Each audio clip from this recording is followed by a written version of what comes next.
what is a general accepted principle or a best business practice with respect to doing your monthly or annual accounting? Yeah, you want to know the numbers monthly. So at Monthly. the end of the month, so this is on my client advisory side of my business, I'll sit down with the business owner, look at the numbers, and I'll produce 5 numbers for them so they don't have to look at all the financial statements. But I say they need to know 5 numbers.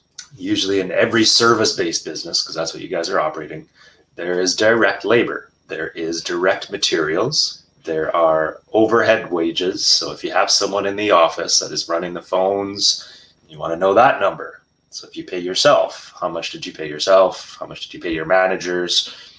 People that are not directly tied to a job. So you want to know vehicle costs. What are your vehicle costs every month?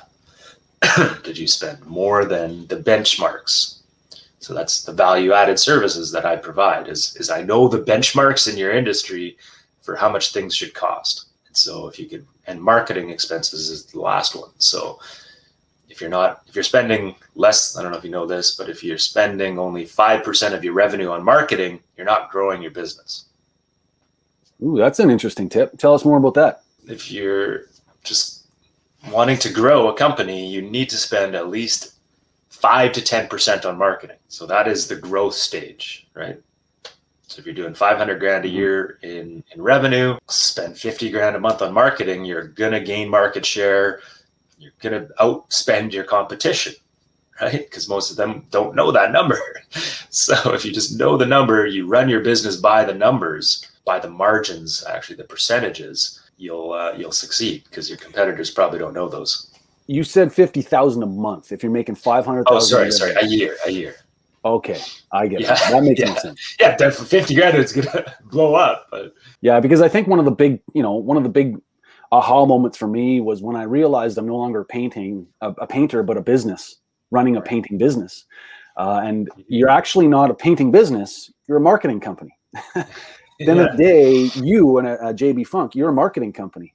And if you make cakes or make cookies, or if you're a lawyer or if you're a truck driver, you're actually a marketing company. That's all you are, is marketing, really. Yeah.